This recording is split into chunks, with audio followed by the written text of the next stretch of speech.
What's good, YouTube? Stormy B-Man, and I'm back with another Stormy B-Man's Briefs. This time, the focus is on what are we learning here with the state of boxing and the way affairs have been arranged and managed as we look to the day-to-day sorts of boxing. At the center of this is the negotiations that are taking place between Terrence Crawford and Earl Spence as they get ready to make a deal for their big mega fight. This fight was built up on the YouTube airwaves, predominantly with the LDBC community. And special salute to Trill Boxing Talk and 78 Sports TV, where the inception of this proposed bout took place.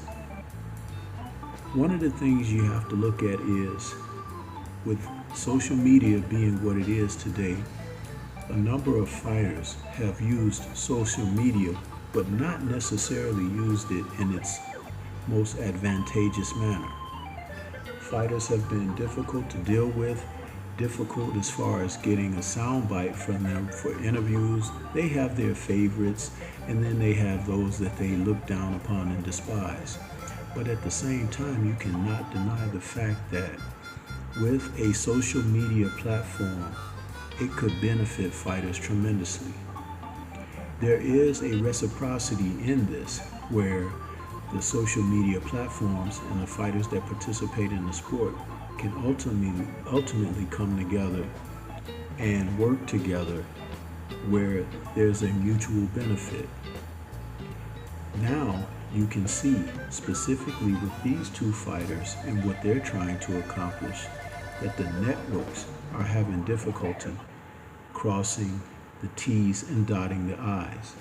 That's not necessarily a bad thing, but it is something that needs to be acknowledged by the platform of social media. Fighters have more control and power than they ever had before. And these fighters need to take note of this and the benefits that it has to their careers. I don't know about you, but going forward, the Terrence Crawford, Earl Spence, Terrence Crawford fight should be remembered for this. At the end of the day, brokering a deal that benefits both fighters, and particularly the winner and the outcome of the fight after it takes place. There is something to learn here through this process, and I wonder if all of us are going to get the lesson. Some may not, but we'll always be able to dial back and look at this fight, the reason why the negotiations took so long, the various networks that were involved, legalese, so forth and so on.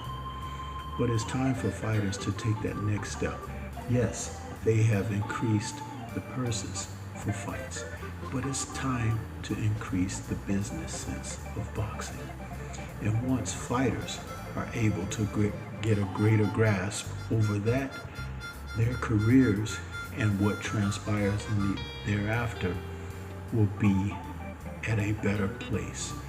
We've seen too many times that when a fighter's career is over, there are certain needs that aren't met.